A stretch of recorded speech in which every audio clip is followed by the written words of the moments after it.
안녕하십니까, 임규명입니다. 전기산업기사 2019년 제2회 전기기기 기출문제 해설 진행하도록 하겠습니다. 41번 자극수가 4, 전기자 도체수가 50, 전기자 저항이 0.15매, 중권 타유자 전동기가 있다. 전격전압 105V, 전격전류 50A로 운전하던 것을 전압 106V 및 계자 회로를 일정히 하고 무부하로 운전했을 때 전기자 전류가 10A라면 속도 변동률은 단 매극의 자속은 0.05웨버라 한다. 자, 보면 문제에서 물어보는 게 타여자 전동기에서의 속도 변동률입니다. 자, 속도 변동률은 무부하일 때의 회전속도 마이너스 전격속도 나누기 전격속도로 나타낼 수 있어요. 전격속도 곱하기 100으로 해서 퍼센트 단위로 나타낼 수 있는데, 우리 직류기에서의 유기전력 어떻게 구하죠?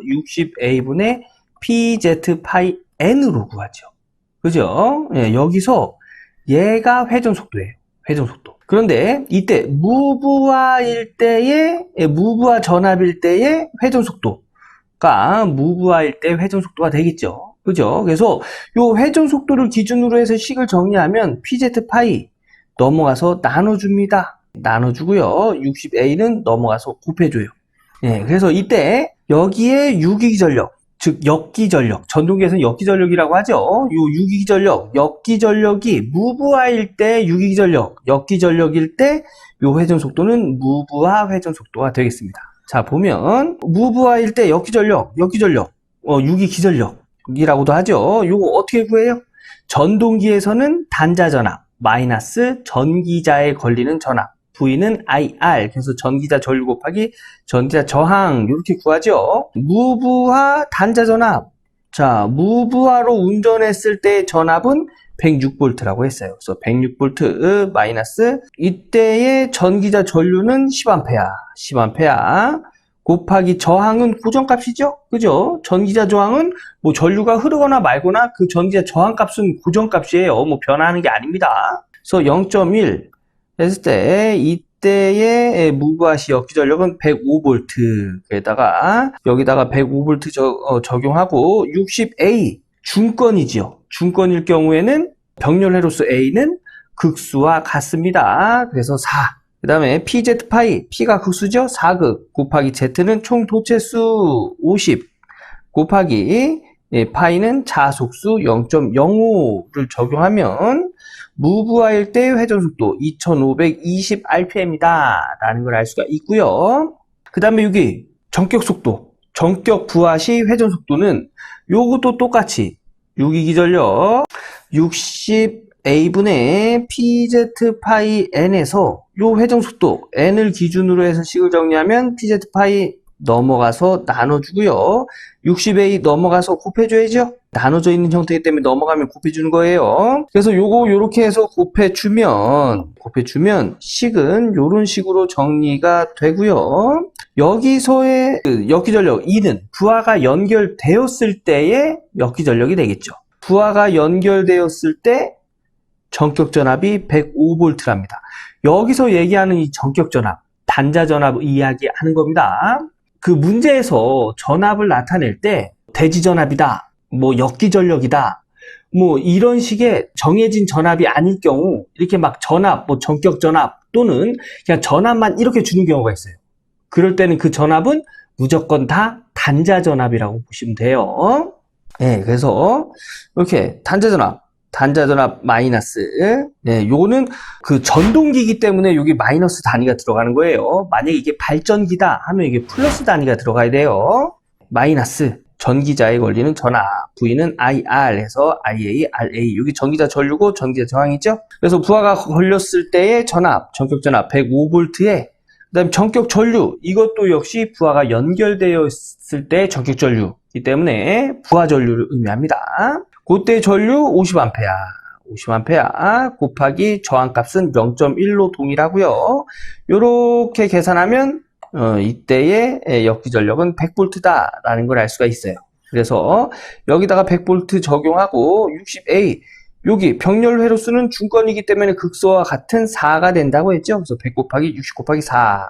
극수 4, 총 도체수 50, 자속수 0.05 하면은 부하가 연결되었을 때 회전수는 2400rpm이다 라는 걸 알 수가 있는 거예요. 그래서 속도 변동률, 무부하일 때의 속도, 무부하 회전 속도 2520 마이너스 부하가 연결되어 있을 때의 전격 속도, 여기 2400이라고 했죠. 그래서 2520 마이너스 2400 나누기 2400 곱하기 100 하면 이때 속도 변동률은 5%다 라는 걸 알 수가 있습니다. 이 내용 뭐 쉽지는 않은 내용이에요. 그죠? 예, 역기전력 구하는 단서를 가지고 회전수를 구해서 속도 변동률을 구하는 내용입니다. 그래서 여기서 암기해야 될 건 속도 변동률 요 공식 암기해야 되고요. 그 다음에 여기 직류 전동기에서 유도기전력, 역기전력 구하는 공식 이것도 알고 있어야 되겠죠? 예, 그리고 유기기전력 구하는 공식으로 회전 속도를 기준으로 해서 식을 정리하면 이런 식으로 정리가 된다는 거, 예, 이것도 알고 계셔야 됩니다. 이 내용 쭉 스스로 한번 정리해 보신 후에 다음 문제 넘어갈게요. 42번 동기발전기의 권선을 분포권으로 하면 분포권 단절권으로 하는 이유는 파형을 좋게 하기 위해서. 그죠? 예, 그래서 답은 2번 파형이 좋아진다가 정답이 되겠습니다. 요거 암기하고 다음 문제 넘어갈게요.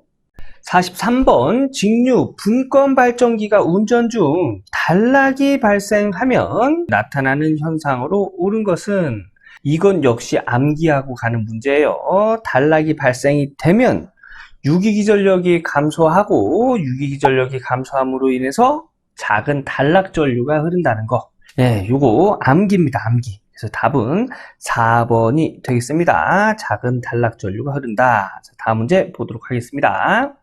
44번 단락비가 큰 동기 발전기에 대한 설명 중 틀린 것은, 네, 이것도 역시 암기하고 가는 문제예요. 답은 3번 전압 변동률은 커지는 게 아니고 작아집니다. 자, 요거를 이제 공식으로 간단하게 좀 설명을 드리면, 단락비, 단락 전류로 설명을 드리면 단락 전류는 퍼센트 임피던스 분의 100 곱하기 전격 전류 이렇게 나타내거든요. 여기서 단락 B는 뭐냐면 전격 전류가 넘어가요. 그러면 전격 전류분의 단락 전류는 퍼센트 임피던스 분의 100이다 해서 요게 단락 B를 의미하거든요. 자, 그래서 요 단락 B는 퍼센트 임피던스랑 반비례 관계를 갖죠. 그래서 단락 B가 크면 퍼센트 임피던스는 작아집니다. 자, 퍼센트 임피던스는 10V제곱의 PZ로 나타내요. 여기서 이 퍼센트 임피던스가 작아지잖아요. 그럼 요 전압은 커져야겠죠. 그죠? 요 전압과 관련된 전압 변동률 공식을 구하면 무부하 단자 전압 마이너스 전격 전압 나누기 전격 전압 곱하기 100으로 구하죠. 여기서 이 전압이 요 전격 전압을 의미하는데 이 전격 전압이 커지잖아요. 그러면 전압 변동률은 작아집니다. 그래서 단락비가 커지면 전압 변동률은 작아져요. 그게 맞는 거예요. 근데 여긴 전압 변동률이 커진다라고 되어 있지요. 예, 그래서 틀린 설명이 되겠습니다. 요 공식 조금 이해하기 어려우시면 암기하는 거예요. 단락비가 큰 동기발전기는 전압 변동률이 작다.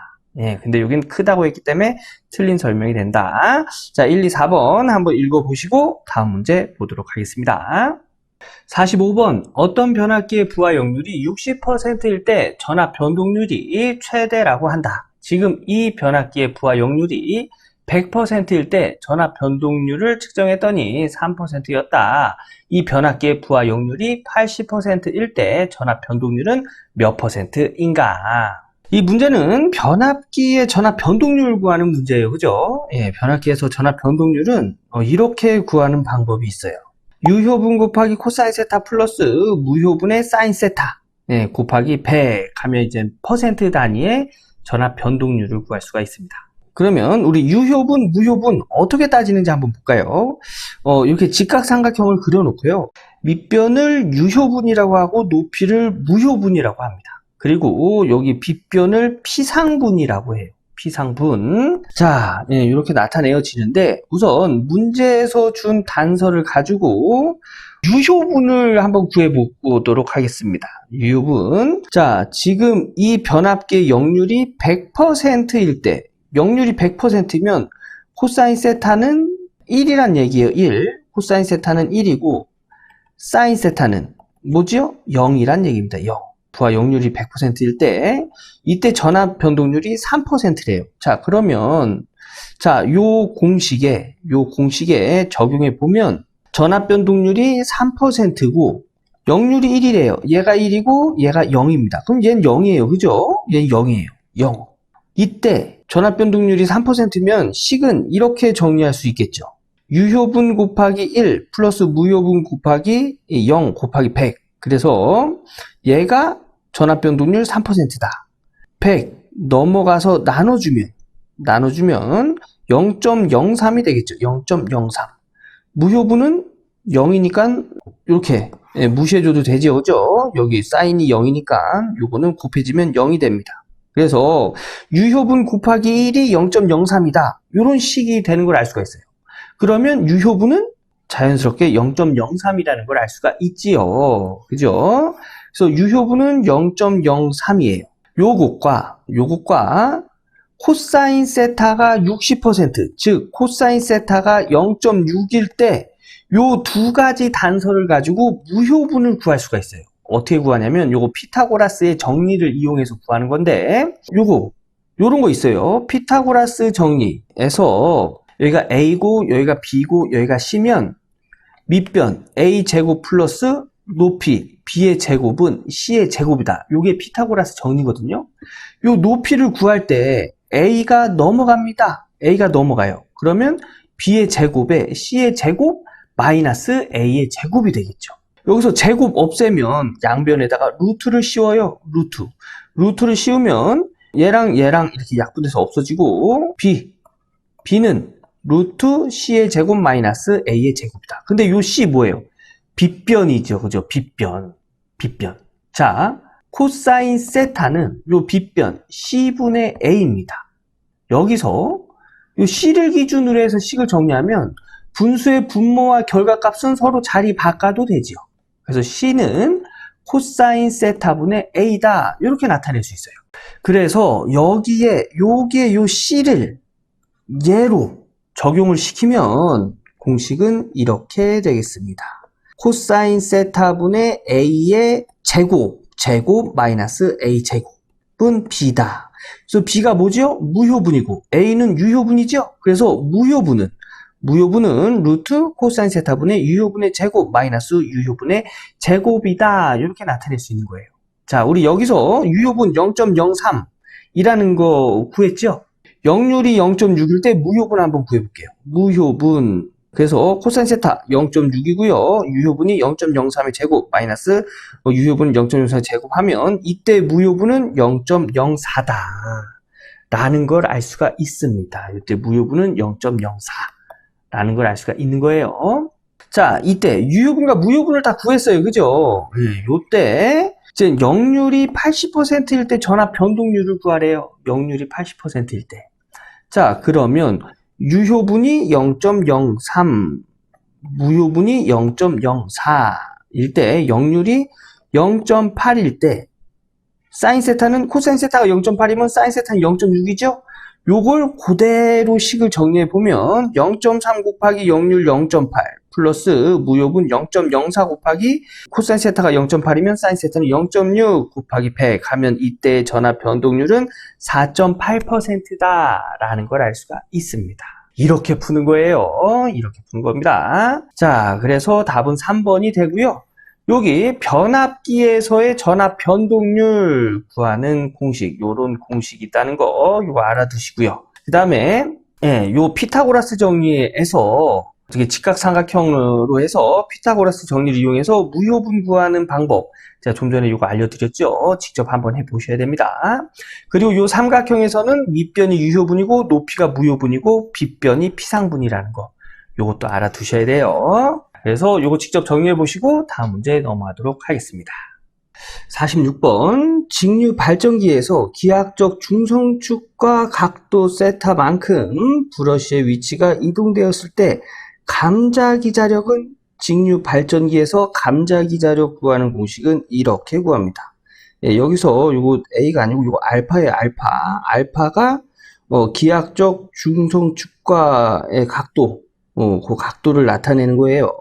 근데 여기서는 세타로 줬죠. 그래서 얘를 세타로 이렇게 적용하면, 자, EPA분의 그 전기자 전류 곱하기 총 도체수를 얘를 K라고 둔다고 했어요. 그죠? 그리고 각도에서 180도는 파이로 나타내죠. 그래서 답은 K의 파이분의 2파이가 되겠습니다. 예, 2세타가 되겠습니다. 그래서 답은 2번. 예, 요 문제 암기하고 가는 문제가 되겠죠. 예, 그래서 요거 직류 발전기의 감자 기자력 나타내는 공식 요렇게 나타내고 기하학적 중성축과 각도를 세타로 나타내면 예, 요런 식으로 나타낼 수 있다는 거. 요거 암기하고 다음 문제 넘어갈게요. 47번 동기 주파수 변환기 주파수 F1 및 F2 계통에 접속되는 양극을 P1, P2라 하면 다음 중 어떤 관계가 성립되는가? 자, 이 문제 암기하고 가는 문제입니다. 답은 3번이고요. 이렇게 되는 이유는 동기 주파수 변환기는 뭐냐면 동기 전동기와 동기 발전기를 직결로 연결하여 주파수 변환하는 장치를 이야기해요. 자, 동기 전동기와 발전기를 직결하면 회전 속도는 서로 같아야 됩니다. 그래서 동기 전동기의 회전 속도를 극수분의 120 곱하기 주파수 P1, F1이라고 할 때 동기 발전기는 극수분의 120 곱하기 주파수 P2, F2 이런 식으로 두면 두 개의 값은 같아야 된다는 얘기예요. 그래서 P1분의 120 F1은 P2분의 120 F2 120 약분되면 P1분의 F1은 P2분의 F2다. 이런 식이 성립이 되겠죠. 근데 문제 보면은 뭐 요거랑 똑같은 건 없어요. 그래서 요거를 좀 변형시켜야 되는데, 자, 같은 분수끼리는 서로 대각선에 위치한 것의 값을 서로 바꿔도 식은 성립합니다. 그러니까 이런 거예요. 2분의 1과 20분의 10은 서로 같지요. 그죠? 서로 같아요. 요거를 요렇게 대각선으로 숫자를 바꿔볼까요? 그러면 10분의 1은 20분의 2다. 요거 2로 약분하면 10분의 1. 동일하지요? 그래서 식이 성립이 되는 거예요. 예, 요렇게 성립이 되는 거예요. 그래서 서로 자리를 바꾸면 F2분의 F1은 P2분의 P1이다. 요런 식이 되는 겁니다. 암기하고 다음 문제 넘어갈게요.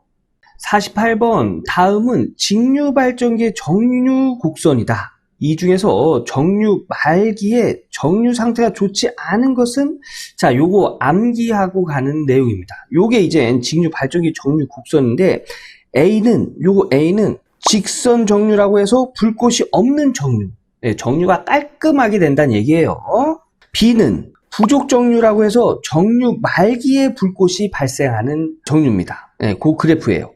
여기 정류 말기에 정류 상태가 좋지 않대요. 정류 상태가 좋지 않으면 불꽃이 발생합니다. 그래서 정류 말기에 불꽃이 발생한다는 의미는 정류 상태가 좋지 않다는 얘기죠. 그래서 문제에서 이야기하는 것은 요 비곡선을 이야기하는 거예요. 그래서 답은 2번이 되겠습니다. 자, 요 C는 과정류, 정류 초기에 불꽃 발생. D는 정연파 정류라고 해서 불꽃이 없는 정류. 예, 이것도 깔끔하게 정류가 되는 그래프가 되겠죠. 예, 요거 암기. 예, 직류 발전기의 정류 곡선. 요거 암기해 주시기 바라겠습니다. 다음 문제 볼게요. 49번 직류 전압의 맥동률이 가장 작은 정류 회로는 단 저항부하를 사용한 경우이다. 자, 맥동률은 직류분의 교류로 나타내는데 요걸 단상 반파로 계산한 값은 1.21. 단상 반파의 맥동률이에요. 단상 전파는 0.48, 삼상 반파는 0.17, 삼상 전파는 0.04. 그럼 맥동률이 가장 작은 건 삼상 전파가 되겠네요. 그래서 삼상전파에서 답은 4번이 되겠습니다. 예, 삼상전파. 요거 맥동률, 요거 암기하셔야 되겠죠? 암기하고 다음 문제 넘어갈게요.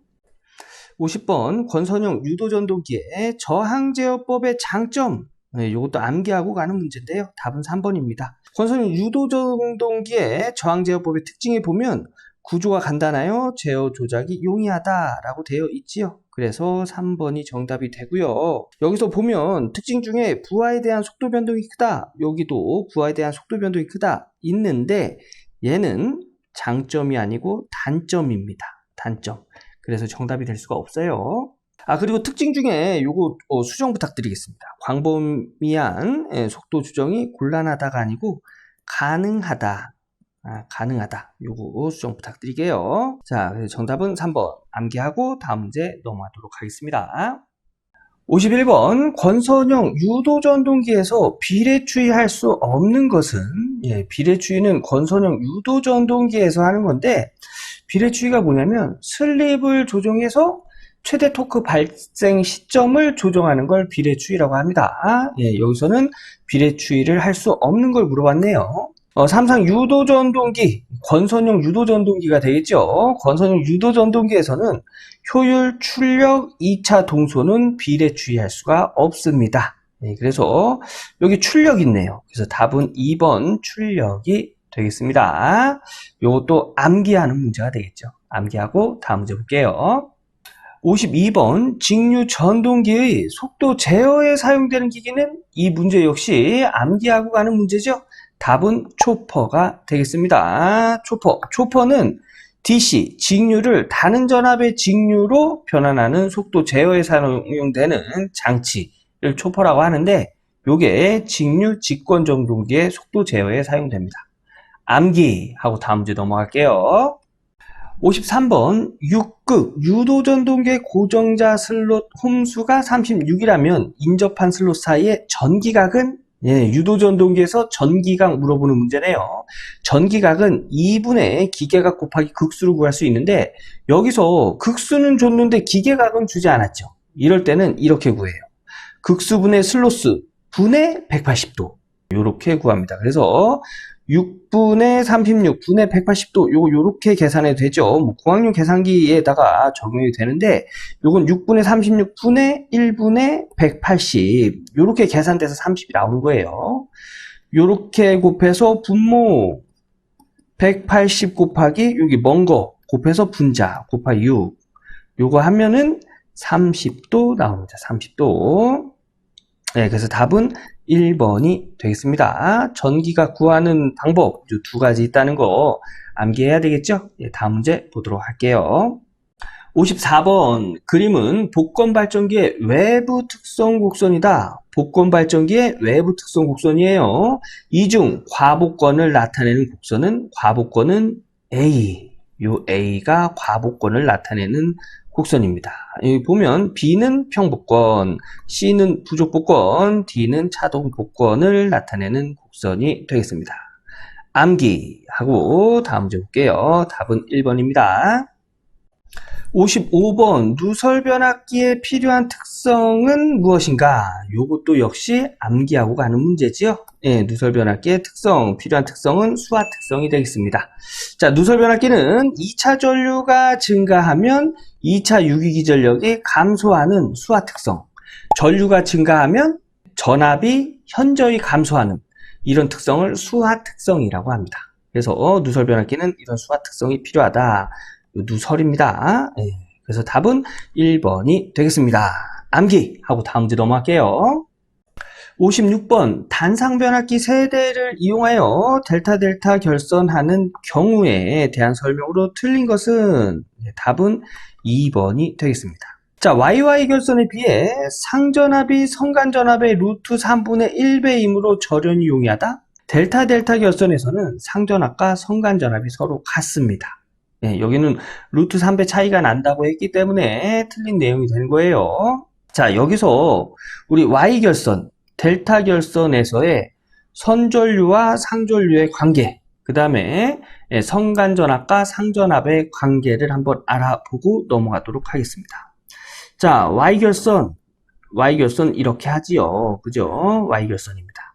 자, 여기 선간에 걸리는 전압을 선간전압이라고 하고, 여기 상에 걸리는 전압을 상전압이라고 해요. 자, 여기 선간전압은 상전압보다 크지요? 상전압보다 큽니다. 얼마큼? 루트 3배만큼.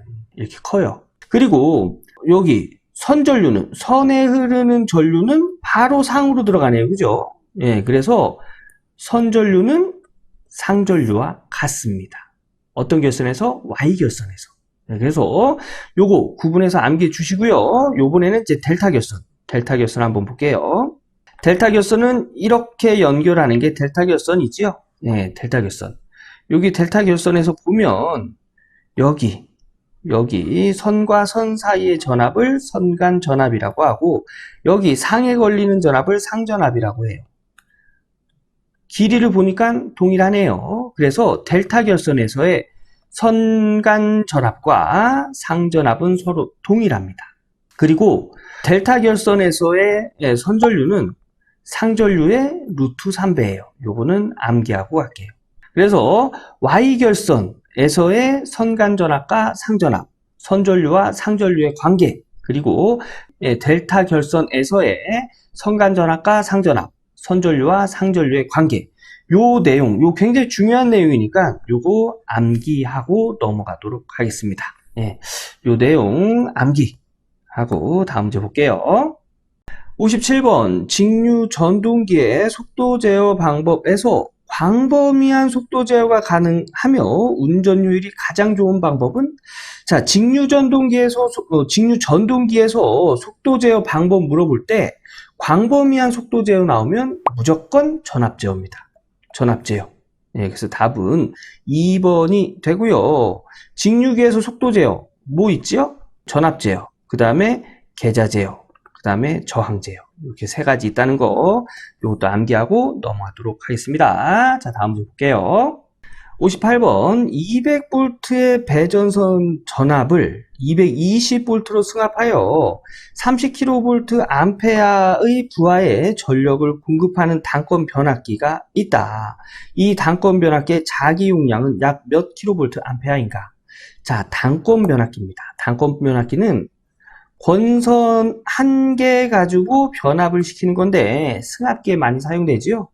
그래서 요 중간에서 이렇게 선을 뽑아서, 권선 중간에서 선을 뽑아서 여기 전압을 인가시켜요. 인가시킨 전압이 200V네요.